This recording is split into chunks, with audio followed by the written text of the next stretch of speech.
எல்லோருக்கும் வணக்கம். எல்லாம் வல்ல இறைவனுக்கு நன்றி. நான் உங்கள் ஜோதிட ஞானி ஏஎல் சூர்யா. இன்னைக்கு என்ன தலைப்பு பார்க்க போறோம்னா, மிக முக்கியமாக 2026ஆம் ஆண்டு குரு பெயர்ச்சி ஆகிறார்.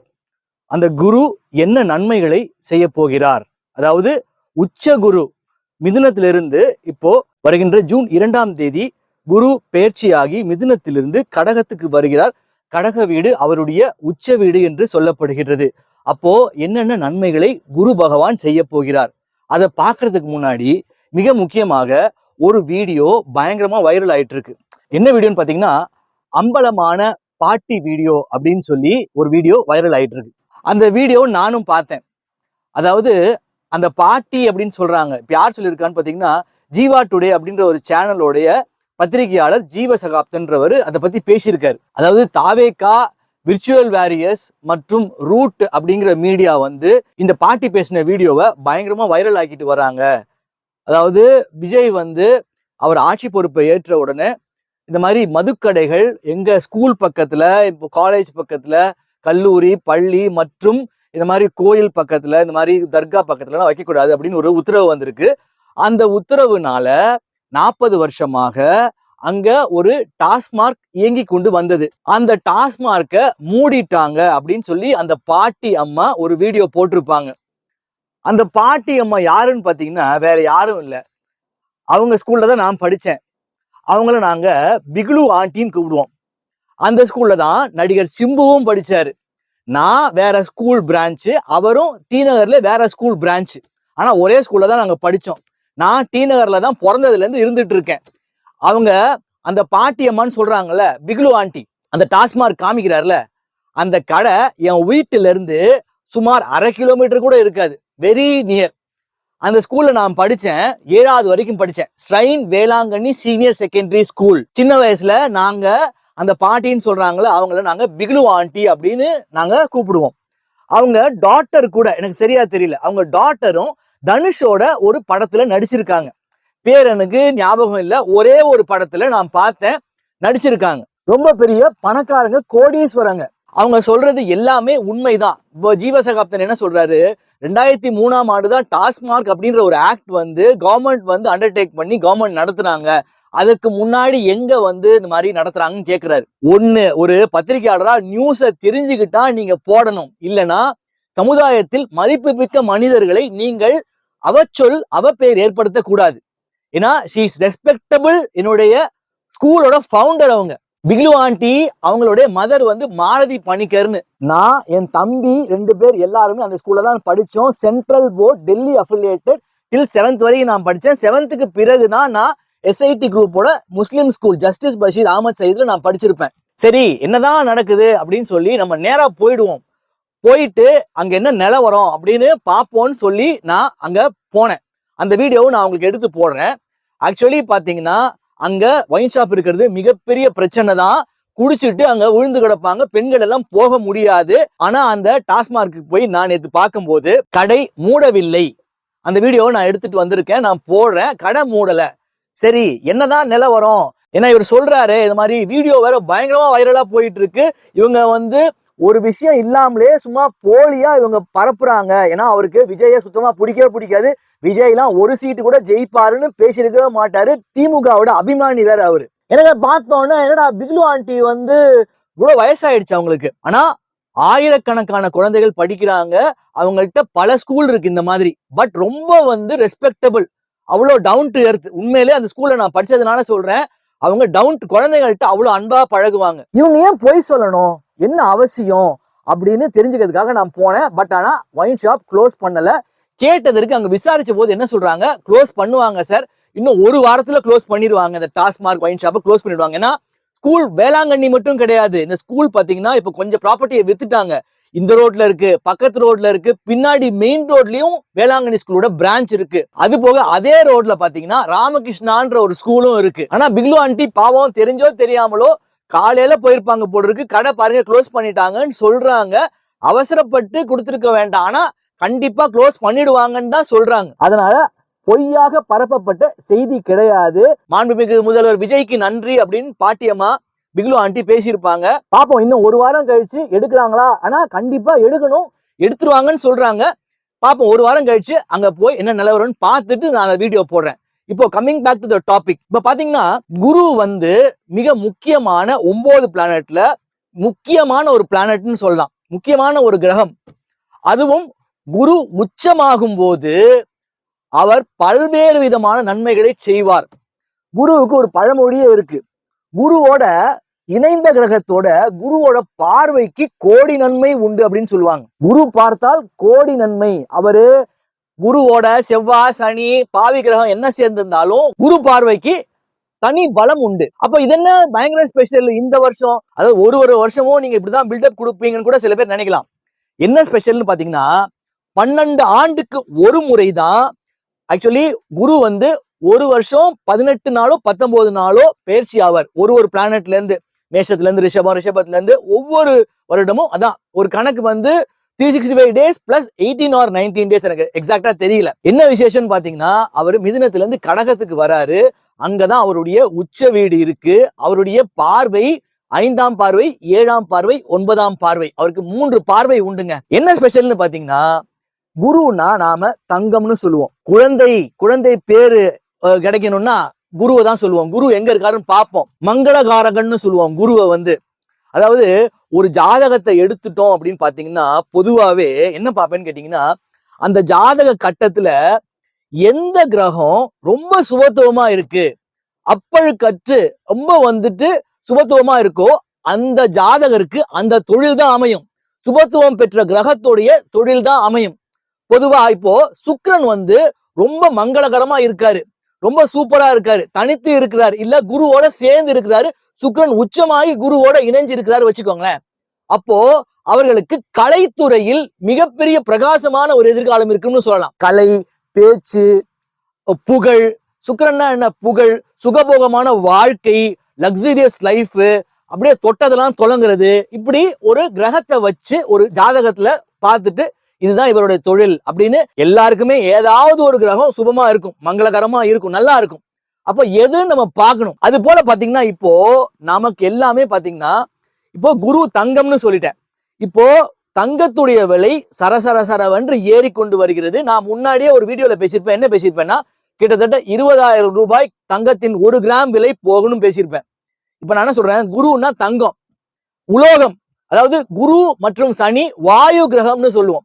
குருன்னா மீத்தேன் வந்து எக்ஸிபிட் பண்ணுவார். இப்போ செவ்வாய், சனி, ராகு இருக்கு, ஒரு பிளானட் ஒரு கட்டத்துல இருக்கு. ஒரு 5ஆம் பார்வையா கடகத்துல இருந்து சுமார் இப்போ விருச்சிகத்துல செவ்வாய், சனி, ராகு இருக்கு. கடகத்துல இருந்து உச்ச குருவாக அவர் பாக்குறாருன்னு வச்சுக்கோங்களேன். செவ்வாய், சனி, ராகு பயங்கரமான யுத்த கிரகம். அப்போ அந்த யுத்தம் வந்து குருவோட பார்வையால குறையும். ஏன்னா பார்வைக்கு மிகப்பெரிய பலம் உண்டு. தங்கத்துக்கு வருவோம். இப்போ நீங்க 2014ஆம் ஆண்டு தங்கத்துடைய விலைய சார்ட்ல கூகுள்ல நீங்க போட்டு பாருங்க. என்ன விலை இருந்ததுன்னு நீங்க போட்டு பாருங்க. அப்போ வெள்ளியோட விலை என்ன விலை இருந்ததுன்னு நீங்க போட்டு பாருங்க. நிலத்தோட விலை, ரியல் எஸ்டேட்டோட விலை என்ன விலை இருந்ததுன்னு போட்டு பாருங்க. ஏன்னா மங்களகாரகன். அப்போ 2014ஆம் ஆண்டு என்ன விலை இருந்துச்சு பாத்தீங்கன்னா கிட்டத்தட்ட 2000 இருந்து 2500 ரூபாய்ன்னு நினைக்கிறேன். சுமார் 2000 இருந்து 2500 ரூபாய் 2014ஆம் ஆண்டு. இப்போ 2026 கிட்டத்தட்ட இப்போ 15,000 ரூபாய். இப்போ கிட்டத்தட்ட ஒரு சவரன் ரேட்டு 1,20,000 தாண்டிடுச்சு. 20,000னா 1 கிராம் 20,000னா 1,60,000 வரும். சரி, ஓகே, ரைட், இது விட்டுருவோம். 2002ஆம் ஆண்டு நீங்க போய் எடுத்து பாருங்க. சார்ட்ல கூகுள்ல எடுத்து பாருங்க. தங்கத்தோட விலை என்ன விலையா இருந்துச்சு அப்படின்னு எடுத்து பாருங்க. எனக்கு தெரிஞ்சு 400 ரூபாயிலிருந்து 500 ரூபாய் தாங்க. எப்படி இல்ல 450 ரூபாயிலிருந்து 500 ரூபாய். அப்போ எவ்வளவு மடங்கு ஏறி இருக்கு. இப்ப 400 ரூபாய் நீங்க போட்டீங்கன்னா 450 ரூபாய் போட்டீங்கன்னா ஆவரேஜா பாத்தீங்கன்னா 2002ல 450 ரூபாய் வச்சுப்போமே. அப்போ 2014ஆம் ஆண்டு 12 வருஷத்துக்கு ஒரு முறை தான் குரு உச்சமாகறாருன்னு சொல்லிட்டேன் நானு. அப்போ 2014ல 2,500 ரூபான்னு வச்சுக்கோங்க. 2,500, 2,600 ரூபாய், 6 மடங்கு, கிட்டத்தட்ட 6 மடங்கு விலை ஏற்றம் ஆகி இருக்கிறது. அதே மாதிரி 90 போட்டுக்கோங்க. எப்படி 1990. அப்ப நான் என்ன சொல்ல வரேன்னு கேட்டீங்கன்னா இப்போ 2026 இப்போ 15,000 ரூபாய் விக்குது ஆவரேஜா வச்சுப்போமே. அப்போ 2038ஆம் ஆண்டு அதோட விலை என்னவா இருக்கும்? வெள்ளியோட விலையும் பாத்துக்கோங்க. அதே மாதிரி வெள்ளியோட விலை பாத்துக்கோங்க. 2014ஆம் ஆண்டு ஐ திங்க் 43 ரூபாயில இருந்து 50 ரூபாய்க்குள்ள, 50 ரூபா கூட கிடையாது, 45 ரூபாயில இருந்து 40 ரூபா டு 45 ரூபாய். அப்போ இப்ப விலை என்ன யோசிச்சு பாருங்க. இப்போ கிட்டத்தட்ட 300 ரூபாய் தாண்டிடுச்சு. நான் 500 ரூபாய் போகும்னு பேசியிருப்பேன். எப்படி இந்த 2026ஆம் ஆண்டு எண்டுக்குள்ள வெள்ளியோட 1 கிராம் விலை 500 ரூபாய் போகும்னு பேசியிருப்பேன். அப்ப அதுவும் 6 மடங்கு கிட்டத்தட்ட ஏறிடுச்சு. அதே போல ஒரு கோச்சாரப்படி வந்து இப்போ குரு தான் மங்களகாரகன். குரு தான் இப்போ இப்படி ஜூன் 2ஆம் தேதியில இருந்து அப்பதான் அவர் பயிற்சியாகி மிதுனத்திலிருந்து பயிற்சியாகி வருகிறார், சுயசாரத்துக்கு வராரு. அதாவது அவருடைய சொந்த சுயசாரமான புனர்பூச நட்சத்திரத்துக்கு குரு வந்து கடகத்துக்கு வரார், சந்திரனோட வீடு. அதே போல கோச்சாரப்படி இப்ப எப்படி இருக்கு, கால சர்ப்ப தோஷத்துல இருக்குது.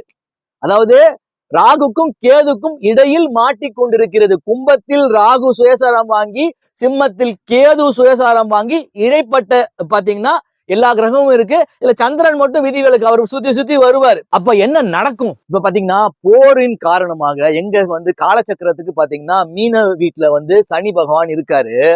இப்ப விரயஸ்தானம்னு சொல்லுவோம், 12ஆம் இடத்து விரயஸ்தானம்னு சொல்லுவோம். சனி உக்கிரகதியில் இருக்கிறாரு. அப்போ பாத்தீங்கன்னா நான் சொல்லியிருப்பேன் லாக்டவுன் வரும்னு சொல்லியிருப்பேன். நீங்க லாக்டவுனுக்கு தயாராகிடுங்கன்னு சொல்லியிருப்பேன். இப்ப மோடிஜி என்ன சொல்லியிருக்காங்க, அவர் பாதுகாப்பு படைய பாதியா குறைச்சிட்டாரு, அவருடைய செக்யூரிட்டி போர்ஸை பாதியா குறைச்சிட்டாரு. இப்போ தேவேந்திர பட்னாவிஸ் இப்போ வந்துட்டு அவர் சீஃப் மினிஸ்டர் பாத்தீங்கன்னா பைக்ல போறாரு. கார் அவருடைய பாதுகாப்பு படையெல்லாம் வந்து பாதியா குறைச்சிட்டு பைக்ல கார்ல போறதுக்கு பதிலாக ஒரு சீஃப் மினிஸ்டர் பைக்ல போறாரு. இப்ப டெல்லியில பாத்தீங்கன்னா சீஃப் மினிஸ்டர் ரேகா குப்தா என்ன பண்ணிருக்காங்க, லாக்டவுன் அனௌன்ஸ் பண்ணிட்டாங்க. கவர்மெண்ட் அரசு சார்ந்த ஊழியர்கள்லாம் வாரத்துக்கு 2 நாள் வீட்டுல இருந்தே ஒர்க் ஃப்ரம் ஹோம் கொடுத்தாச்சு. அமைச்சர்கள்லாம் மெட்ரோ ட்ரெயின்ல வர சொல்லிட்டாங்க. அதே மாதிரி கச்சா எண்ணெய் விலை வந்து 5500 ரூபாய் வித்துட்டு இருந்த கச்சா எண்ணெய் விலை பார்த்தா ஒரு பீப்பாய் வந்து கிட்டத்தட்ட 8900 ரூபாய் ஆக்கிட்டாங்க. அது இல்லாம ஹார்மோஸ் நீரிணையில பாத்தீங்கன்னா 2 நாள் முன்னாடி நம்ம இந்திய கப்பலை சுட்டு வீழ்த்தி இருக்கிறார்கள். அதில் 12 மாலுமிகள் உயிர் தப்பி இருக்கிறார்கள். அதற்கு இந்திய தூதரகம் கண்டனமும் தெரிவித்திருக்கின்றது. அப்போ விரயஸ்தானத்திலிருந்து சனி கோர தாண்டவம் ஆடுறாரு. அதே போல யுஎஸ் அமெரிக்கா டாலர் பாத்தீங்கன்னா இந்திய ரூபாய்க்கு கடுமையான வீழ்ச்சி அடைந்து கிட்டத்தட்ட நான் பேசியிருப்பேன் 2026 எண்டுக்குள்ள 100 ரூபாய் வரும்னு, 100 ரூபாய் டச் பண்ணணும்னு பேசியிருப்பேன். கிட்டத்தட்ட இப்போ விலை பாத்தீங்கன்னா அமெரிக்க டாலர் வந்து இந்திய ரூபாய்க்கு 95.97, கிட்டத்தட்ட 96 ரூபாய் வந்தாச்சு. இன்னும் 4 ரூபாய் வர்றது பெரிய விஷயம் இல்லை. இந்த வருஷத்துக்குள்ள மே தான் வந்திருக்கு, மே மிட். இந்த வருஷம் எண்டுக்குள்ள 100 ரூபாய்க்கு மேல டச் பண்ணாலும் ஆச்சரியப்படுறதுக்கு இல்ல. இப்ப போரின் காரணமாக இப்ப பார்த்தா சிங்கப்பூர்ல பிரைம் மினிஸ்டர் பேசியிருக்காரு, இந்த மாதிரி பொருளாதார சீர்கேடு இது உடனே சரி பண்ண முடியாது, ஹார்மூஸ் நீரிணையை திறந்தாலும் சரி பண்ண முடியாதுன்னு பேசியிருக்காரு. அப்போ இதுக்கும் குரு பெயர்ச்சிக்கு என்ன சம்பந்தம்னு நீங்க கேட்கலாம். நான் தனித்தனியா ஒவ்வொரு ராசிக்கும் தனித்தனியா எப்படிப்பட்ட அமைப்பு இருக்க போகுது, என்ன யோகம் இருக்க போகுது அப்படின்னு தனித்தனியா நான் போட போறேன். மோரோவர் பாத்தீங்கன்னா இப்போ நமக்கு கம்யூனிட்டி ஸ்ட்ரைக் வாங்கினதுல இருந்து, ஒரு சேனல் வந்து யூடியூப் தூக்குனதுல இருந்து நாம போடுற வீடியோஸ்க்கு பெரிய வரவேற்பு, அதாவது வியூஸே வர மாட்டேங்குது. யூடியூப் புஷ் பண்ண மாட்டேங்கிறாங்க, வியூஸை வந்துட்டு கொண்டு போய் சேர்க்க மாட்டேங்கிறாங்க. அதனால இதை பார்க்கக்கூடியவர்கள் என்னுடைய ஒரு சின்ன ஒரு ரிக்வெஸ்டா, பாக்குறவங்க நிறைய கொஞ்சம் ஷேர் பண்ணுங்க. அப்பதான் சேனல் கொஞ்சம் பூமப் ஆகி வரும். அப்பதான் நானுமே வீடியோஸை கொஞ்சம் நிறைய வந்து போடுறதுக்கு எனக்கு மோட்டிவேஷனாகவும் இருக்கும். பெட்ரோல் விலை, டீசல் விலை 3 ரூபாய் ஏறி போச்சு, கேஸ் விலை ஏறிடுச்சு கடுமையாக. இதனால வந்து காய்கறி விலை ஏறும், எல்லா விலையும் ஏறும். முக்கியமா பாத்தீங்கன்னா இந்த டெலிவரி ஆப் ஓட்டுறவங்க, ஸ்விக்கி, ஜொமேட்டோ அவங்கலாம் பாத்தீங்கன்னா 50 ரூபாய் கிடைக்கும் ஒரு இடத்துக்குன்னா அவங்க பெட்ரோல் விலை ஏத்துறதுனால 30 ரூபாய்க்கு பெட்ரோல் போட வேண்டியதா வரும். அப்ப என்ன லாபம் கிடைக்க போகுது? பெரிய லாபமே கிடைக்காது. ஏன்னா ஆல்ரெடி நீங்க நினைக்கிற மாதிரி கிடையாது. டெலிவரி ஆப் ஓட்டுறதுலாம் வெயில்ல ஓட்டுறதும் சரி, இரவுல ஓட்டுறதும் சரி, நாய் துரத்தும், பல்வேறு பிரச்சனைகள் இருக்கு. இப்ப கத்தியை காமிச்சு மிரட்டுவாங்க, போனை புடுங்கிட்டு விடுவாங்க. வெயில்ல ஓட்டினா உங்களுக்கு பைல்ஸ் ப்ராப்ளம் வரும், கண்ணுல ப்ராப்ளம் வரும், நிறைய பயங்கர ஹார்ட் ஒர்க். அவர்கள் எல்லாம் இந்த மாதிரி பெட்ரோல் டீசல் விலை ஏற்றத்தால் கடுமையாக பாதிக்கப்படுவார்கள். ஆனா ஒன்றும் பண்ண முடியாது. ஏன்னா கச்சா எண்ணெய் விலை பீப்பாய்க்கு 8900 ரூபாய் ஏத்துனதுனால ஆல்ரெடி எண்ணெய் நிறுவனங்கள் லாஸ்ட்ல தான் போயிட்டு இருக்கு. இதுக்கு மேல நான் ரன் பண்ண முடியாது அப்படிங்கிற பட்சத்துல தான் அவர்கள் விலையை ஏற்றம் செய்திருக்கிறார்கள். நான் முன்னரே சொன்னது போல லாக்டவுன் இப்போ அனௌன்ஸ் பண்ணியாச்சு. அதே மாதிரி ஸ்கூல்ஸ்ல எல்லாம் பாத்தீங்கன்னா டெல்லியில எல்லாம் ஆன்லைன் கிளாஸ் தான் நடக்கும் போல இருக்கு. இங்கேயுமே பிரதமர் அவர்கள் எல்லாரையும் நமக்கு குறைக்க சொல்றாரு, வாகனங்கள்ல போகிறத குறைக்க சொல்றாரு. அதே மாதிரி நம்ம கவர்னர் இப்போ பாத்தீங்கன்னா தமிழ்நாடு கவர்னர் பாத்தீங்கன்னா அவரும் பாதுகாப்பு செக்யூரிட்டி போர்ஸை பாதியா குறைச்சிருக்கிறாரு. அப்ப பெட்ரோல் விலை நான் பேசியிருப்பேன், ஏறுவது போல் ஏறினாலும் இறங்கணும் பேசியிருப்பேன். அப்ப எப்ப இறங்கும், இந்த போர் எப்ப குறையும், அதெல்லாம் விட்டுருங்க. இப்போ எங்க இருக்குது, இப்போ மீனத்துல, மீனம் என்பது நீர் ராசி, நீர் ராசியில் சனி பகவான் இருக்கிறார். அப்போ இந்த மீனம் பகுதியை நீங்க பாத்துக்கிட்டீங்க அப்படின்னா ஜாதகப்படி பாத்தீங்கன்னா அது வந்து ஸ்ரீலங்கா, இலங்கை பகுதியை குறிக்கும். அப்போ என்ன ஆயிருக்கு, இப்போ ஒரு 2 நாளைக்கு முன்னாடி கடுமையான வெள்ளம், கடுமையான மழை இலங்கையில். அங்கே 27,000 பேர், 27,000த்துக்கும் மேற்பட்ட மனிதர்கள் வந்து அகதிகள் முகாம்ல தங்கி இருக்காங்க. மழையால் கடுமையான பாதிப்பு இலங்கையில். இப்போ அடுத்தது கடகத்துக்கு வர போறாரு. கடகம் நீர் ராசி தான். அப்போ அவரு 9ஆம் பார்வையாக பாத்தீங்கன்னா அவரு நீர் ராசியிலிருந்து கடகத்திலிருந்து மீனத்தை பார்ப்பாரு. நீர் ராசியிலிருந்து நீர் ராசியை பார்ப்பாரு. ஆனா ஒண்ணு, அவருடைய பார்வையால ஜூன் 2க்கு மேல போர் வந்து சம்பவங்கள் குறைய ஆரம்பிக்கும். அந்த உக்கிரம் குறையும், கொஞ்சம் கொஞ்சமா குறைய ஆரம்பிச்சிடும். இப்போ போர் நடந்துகிட்டு இருக்கு. கடுமையான பொருளாதார நெருக்கடியை நாம் அனைவரும் சந்தித்துக் கொண்டு வருகிறோம். விலைவாசி ஏற்றம் எல்லாத்துலயும் ஏறும், கண்ணாமினான்னு ஏறும், ஒவ்வொரு விஷயத்திலயும் நமக்கு ஏறும். அப்போ குருவோட பார்வை கிடைத்த பிறகு விலைவாசி இந்த போர் சூழல்லாம் கொஞ்சம் அப்படியே குறைய ஆரம்பிக்கும். விஜய் புதுசா ஆட்சி அமைச்சிட்டு இருக்காரு. இப்போ வந்து இப்பதான் ஆட்சி பொறுப்பை ஏற்றிருக்காரு. அதாவது வார்னிங் என்னன்னு கேட்டீங்கன்னா, நீர் ராசி ஜூன் 2க்கு மேல் நீர் ராசியை பார்ப்பதால் ஆல்ரெடி இப்பவே வந்து மழை பெய்தது. ஒரு மாதிரி வந்து ரொம்ப வந்து வானம் மேகமூட்டத்தால தான் பாக்குறோம் நம்ம சென்னையிலே. வந்து ஜூன் 2க்கு மேல கடுமையான வெள்ளம், கடுமையான மழை வரும், நிச்சயமாக வரும். ஏன்னா நீர் ராசியிலிருந்து நீர் ராசியை 9ஆம் பார்வையாக குரு பகவான் உச்சமடைந்து உச்ச குரு பார்க்க போறார். அப்போ அந்த மழை வெள்ளத்திற்கு அவர்கள் இப்போதே அந்த அரசு, விஜயுடைய அரசு தயாராகி விட வேண்டும். இல்லை என்றால் அவருடைய அரசுக்கு மிகப்பெரிய அவப்பேரை உண்டாக்கும். ஏன்னா சனி பகவான் விரயஸ்தானத்துல இருக்காரு. ஆல்ரெடி ஸ்ரீலங்காலாம் விரயம், கண்ணாவிலன் விரயமாக்கிட்டாரு. இப்போ உச்ச குரு மங்களகாரகனுடைய பார்வை கிடைக்கிறதுனால சுப விரயமா இருக்கும். அதே வேளையில 12 ஆண்டுகளுக்கு ஒரு முறை இந்த வரக்கூடிய ஸ்பெஷல் உச்ச குருவானவர், நான் சொல்லியிருப்பேன்ல, மங்களகாரகன் பல்வேறு விதமான சுப நிகழ்ச்சிகளையும் ஏற்படுத்துவார். நிறைய திருமணங்கள் நடக்கும், நல்ல நிகழ்வுகள் நடக்கும். ஆனா அதே வேளையில பாத்தீங்கன்னா அக்டோபர் 31ஆம் தேதி இரவு 1:50 மணிக்கு அதிசாரம் வாங்கி அவர் கடகத்திலிருந்து சிம்மத்துக்கு சஞ்சாரிப்பார். சிம்மத்துக்கு சஞ்சரிச்சு திரும்ப ஒரு 3 மாசம் கழிச்சு ஜனவரி 24 மறுபடியும் அவர் சிம்மத்திலிருந்து வக்ரமாகி கடகத்துக்கு வருவார். அப்போ தங்கம் வாங்குறவங்க, மிஸ் பண்ணவங்க, இப்ப வெள்ளியை வாங்கி நீங்க இன்வெஸ்ட் பண்றவங்க, வெள்ளியை நீங்க வந்து இன்வெஸ்ட் பண்ண ஆரம்பிச்சீங்கன்னா வெள்ளி விலை இப்போது 400 ரூபாய் அப்படின்னா 6 மடங்கு யோசிச்சு பார்த்துக்கோங்க. 2400 ரூபாய், 2500 ரூபாய் வந்தாலும் 2038ஆம் ஆண்டு ஆச்சரியப்படுவதற்கு இல்லை. வெள்ளிக்கு டிமாண்ட் ரொம்ப ஜாஸ்தியாக ஆரம்பிச்சிடும். ஏன்னா தங்கத்தை பல பேர் வாங்க முடியாது. இப்போ ராதன் பண்டிட் ஜோதிடருக்கு வந்து ஓஎஸ்டி, அதாவது சிறப்பு அதிகாரியாக முதலமைச்சருக்கு கொடுத்த பதவியை வாபஸ் வாங்கி இருக்கிறார். யாரு? முதல்வர் விஜய் வாபஸ் வாங்கி இருக்கிறார். நான் என்ன கேட்கிறேன், அவரு ராஜகுரு அப்படி இப்படின்னு சொல்லி பிரேமலதா பேசினாங்க, ஸ்ட்ராங்கா இருந்திருக்கணும். அவர் வாபஸ் வாங்கி இருக்க கூடாது. என்னடா ஜோதிடனுக்கு நீங்க ஆதரவா பேசுறீங்கன்னா, ஆமா ஜோதிடர்களுக்கு நாங்க ஆதரவா தான் பேசுவோம். அதாவது அவரை பத்தி பல்வேறு விதமான விஷயங்கள் வருதுங்க. இது மாதிரி அவர் வந்து இப்ப ஜெயிலுக்கு அரெஸ்ட் ஆனாரு, அவர் போனாரு, இந்த மாதிரி பல்வேறு கதைகள், அதுல கட்டுக்கதைகளும் இருக்கும்.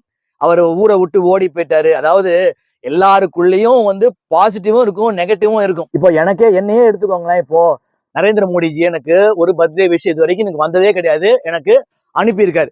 நாளைக்கு ஏஎல் சூர்யாவை பாஜக தலைவர் ஆக்குறார். ஆக கூடாதா? எனக்கு எல்லா தகுதியும் இருக்குன்னு சொல்லுவேன். எனக்கு இன்ட்யூஷன் ஜாஸ்தி, ஆக்குறாருன்னு வச்சுப்போமே.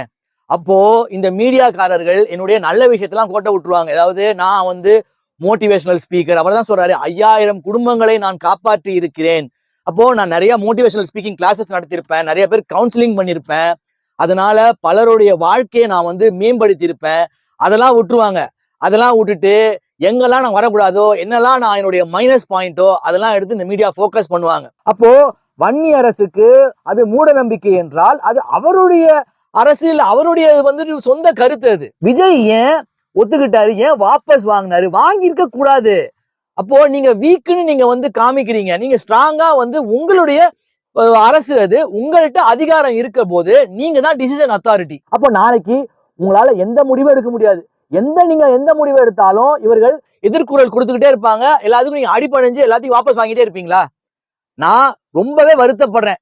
அவருக்கு அந்த பதவி பறிக்கப்பட்டதற்கு நான் மிகவும் வருந்துகிறேன். விஜய் வந்து இப்ப பயங்கர ஒரு பிலிம் ஃப்ரெட்டர்னிட்டி, அவரு வந்து மிகப்பெரிய ஒரு கவர்ச்சி நாயகனாக அனைவரையும் ஈர்த்திருக்கிறார். அப்போ அந்த ஈர்ப்பதற்கு ஈடாக ஒருத்தரை கொண்டு வரணும். அப்போ பாத்தீங்கன்னா அதுக்கு ஒரு திரை கவர்ச்சி மிக மிக அவசியமான ஒன்று. அப்போ சில பேர் முட்டு கொடுத்துட்டு வராங்க. என்ன முட்டு கொடுத்துட்டு வராங்கன்னா, இப்போ செல்விலாம் அண்ணாமலை ஜாதகம் சிறப்பாக இருக்கிறது அப்படின்னு சொல்லி முட்டு கொடுத்துட்டு வர்றாங்க. என்ன காரணமோ தெரியல. ஆனா மோடிஜியும் அமித்ஷா அவர்களும் நினைச்சா குப்பையில இருக்கிறவனும் கோபுரத்துக்கு வருவான். நான் அண்ணாமலையை அதே வேளையில தரம் தாழ்த்தி பேசல. இவர்களை நீங்களா வரமுறை வகுத்துக்க கூடாது, இவர் தான் கொண்டு வர போறாங்க அப்படின்னு. ஏன் புதுசா ஒருத்தரை கொண்டு வர மாட்டாங்களா? இப்ப தமிழ்நாட்டுல ஒரு இடத்தை பிடிக்கணும், இப்போ பயங்கர அசுர வேகத்துல அடிக்கணும். ஏன்னா விஜய்ங்கிறது மிகப்பெரிய ஒரு மக்கள் சக்தியை கொண்டிருக்கிறார். அப்படின்னா அவருக்கு ஈடாக என்ன பொறுத்த வரைக்கும் அண்ணாமலைக்கு திரை பின்புலம்லாம் கிடையாது. இப்போ கண்டிப்பாக திரை பின்புலம் இதற்கு வேண்டும், ஒரு கரிஷ்மா வேணுங்க. இப்போ அவரை நீங்க அட்டாக் பண்றதா இருந்தா ஒரு கரிஷ்மா வேணும். அந்த கரிஷ்மா இருக்கிறவனாலதான் அவருடைய இடத்தை பிடிக்க முடியும். சொல்ல முடியாது, ஒருவேளை விஜய் அரசியலை விட்டு குடைச்சல் தாங்க முடியாது. அதனால் உச்சகுரு என்ன செய்ய போறாருன்னு நம்ம பொறுத்திருந்து பார்க்கணும். பலருடைய வாழ்க்கையை திருப்பி போட போறாரா, புரட்டி போட போறாரா அப்படின்னு பார்க்க போறோம். இன்னொன்னு, ஒருத்தருடைய சுயஜாதகத்தை வச்சுதான் இந்த பலன்களை நாம எக்ஸாக்டா ப்ரெடிக்ட் பண்ண முடியும். ஏன்னா என்ன திசை போகுது, அவங்களுக்கு என்ன புத்தி போகுது, அதை வைத்துதான் நாம ப்ரெடிக்ட் பண்ண முடியும். அதனால உச்ச குருன்றவரு ஸ்பெஷலான குரு தான். 12 ஆண்டுகளுக்கு 1 டிகேடுன்னு சொல்றோம்ல. அதனால என்ன மாற்றங்களை ஏற்படுத்த போகின்றார்? கண்டிப்பாக அவர் குரு உச்சனாகி இருப்பது ரொம்ப பெரிய பிளஸ் தான். பாசிட்டிவான விஷயங்கள் தான் நடைபெறும். தொடர்ந்து பேசுவோம். இந்த வீடியோ பிடிச்சிருந்தா லைக் பண்ணுங்க, ஷேர் பண்ணுங்க, கமெண்ட் பண்ணுங்க, சப்ஸ்கிரைப் பண்ணாலும் சப்ஸ்கிரைப் பண்ணிங்க. அப்பதான் தொடர்ச்சியா போடக்கூடிய எல்லா வீடியோஸும் வரும். அடுத்த வீடியோ சந்திப்போம். நன்றி, வணக்கம்.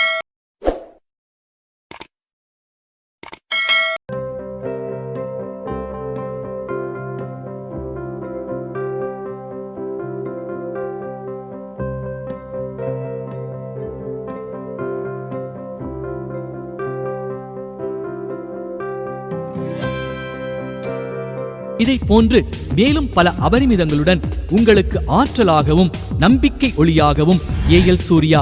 இந்த பதிவு உங்களுக்கு பிடித்திருக்கும் பட்சத்தில் இதனை உங்கள் நண்பர்களுக்கும் நல் உறவுகளுக்கும் பகிர்ந்து அவர்கள் வாழ்வை ஒளிரச் செய்து பிரபஞ்சத்தின் ஆசீர்வாதங்களை அபரிமிதங்களாக